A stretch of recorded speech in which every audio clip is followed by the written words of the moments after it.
آج ہم اس پہاڑ پر چڑھتے ہوئے اتنی مشقت محسوس کر رہے تھے، حالانکہ یہ راستے بنے ہوئے ہیں آج۔ اللہ کے نبی علیہ السلام اس وقت کیسے چڑھے ہوں گے؟ اور پھر وہ عامر بن فہرہ روز یہاں چڑھتے تھے، صبح اور شام آتے تھے، ایک تو مکے والوں کی خبریں لے کر کے اور ساتھ میں دودھ پہنچانے کے لیے۔ ظاہر ہے کتنی مشقتیں انہوں نے جھیلی ہوں گی، یہ تو وہی ہیں۔ آج تو ہم کو اتنی آسانیوں کے ساتھ ہی چڑھنا مشکل لگتا ہے۔ آج جو راستہ ہم کو یہ اوپر چڑھنے کے لیے ہے، یہ نہیں کہہ سکتے ہم اسی راستے سے اللہ کے نبی علیہ السلام بھی اس زمانے میں چڑھے ہوں گے۔ راستہ تو تھا ہی نہیں اس وقت، یہ تو پہاڑ ہے۔ اس پہاڑ پر چڑھنے کے لیے کہیں کوئی راستہ نہیں، یہ تو جہاں سے چڑھ پائیں گے وہی راستہ ہے۔ جیسے سامنے پہاڑی ہے، یہ سامنے پہاڑی کے لیے اوپر چوٹی پر پہنچنے کے لیے کوئی متعین راستہ نہیں، وہ تو جہاں سے آدمی چڑھ پائے گا وہاں سے چڑھ پائے گا۔ یہاں کی یہ چٹانوں کی لوکیشن ایسی ہے کہ ہر چٹان کے نیچے آدمی چھپ سکتا ہے۔ یہ چٹانیں ہی اسی انداز کی بنی ہوئی ہیں کہ یہاں انسان کے لیے چھپنا بہت آسان ہے۔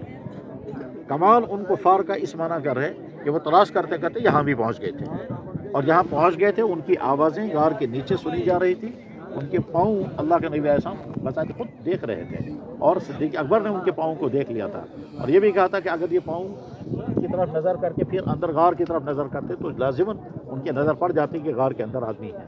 بلکہ خیال بھی آیا ان کا، اور یہ بات ہم اس سے سمجھ سکتے ہیں کہ غار کے اندر جو منہ ہے، جو ابھی ہم نے دیکھا، اس کے اوپر مکڑی کا جالا لگ گیا تھا، اور وہ مکڑی کا جالا، اچھا مکڑی جب جالا بنتی ہے تو وہ بہت جلدی جالا بن دیتی ہے۔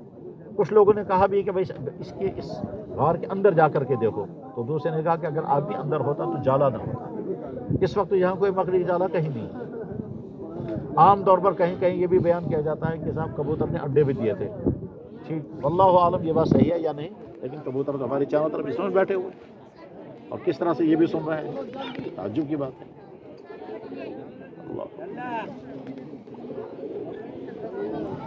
تو اب کبوتر نے اتنی جلدی میں وہاں گھونسلہ کہاں کس جگہ بنایا ہوگا، اور وہ انڈے کہاں اتنی جلدی دیے ہوں گے، واللہ عالم۔ لیکن مکڑی کے جالے کا تذکرہ تو ضرور ہے، اور سیرت کی کتابوں میں بھی کہیں کہیں جب فوٹو دکھایا جاتا ہے، نقشہ بناتے ہیں غار ثور کا، تو اس میں اس غار کے سامنے جالی بھی بنا کر کے دکھائی جاتی ہے۔ بہرحال اللہ کا فضل اور احسان ہے ہم یہاں پہنچ پائے۔ اس وقت ہم اس پہاڑ کے اوپر ہیں، اس چٹان کے اوپر ہیں، اس چٹان کے نیچے سب کے محبوب کائنات کے سید الاولین والآخرین رحمت للعالمین خاتم النبیین علیہ الصلوات والتسلیم نے 3 راتیں گزاری ہوں گی۔ آپ کا مبارک جسم ان چٹانوں کے ساتھ مس کیا ہوگا، آپ کے مبارک کپڑوں نے ان چٹانوں کو مس کیا ہے، آپ کی سانسیں ان چٹانوں کو چھو گئی ہوں گی۔ آپ نے اس چٹان کے نیچے آرام فرمایا ہوگا، یہی آس پاس آپ نے وضو کیا ہوگا، سخت گرمی میں پسینے بھی گرے ہوں گے۔ غرض ہے کہ آپ کے مبارک پسینے کے قطرے اسی غار کے نیچے آس پاس میں اسی مٹی انہی پتھروں میں جذب ہوئے ہوں گے، آپ کی سانسیں انہی چٹانوں سے ٹکرائی ہوں گی، آپ کے جسم اثر انہی پتھروں کو مس کیے ہوئے ہوگا۔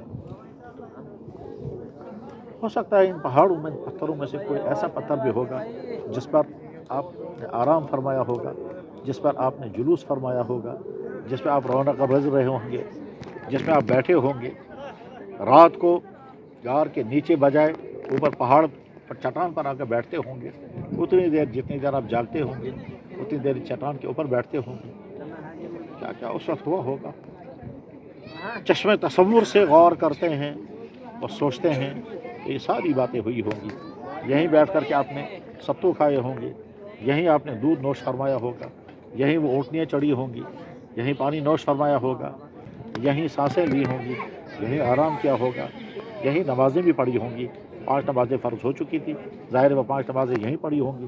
اور یہ بھی ہو سکتا ہے کہ وضو کے لیے پانی نہیں رہا ہوگا، تو تیمم کا حکم تو ابھی آیا ہی نہیں تھا، اسے یہ نہیں کہہ سکتے کہ تیمم کیا ہوگا، لیکن یہ کہہ سکتے ہیں کہ وضو ضرور کیا ہوگا، اور پانی نہیں ہے پانی بچایا ہوگا۔ اور یہ بھی ہو سکتا ہے کہ پورے دن اسی ایک وضو پر رہے ہوں گے، کیونکہ پانی کی قلت، ظاہر ہے پانی مکہ مکرمہ سے لے کر کے آنا تھا، اور اتنا پانی لے کر کے چلنا مشکل تھا۔ آپ نے جس پانی سے وضو کیا ہوگا وہ صرف بالکل ایسے پانی استعمال کیا ہوگا جیسے تیل استعمال کرتے ہیں، جسے میں ملتے ہیں، اس طرح سے۔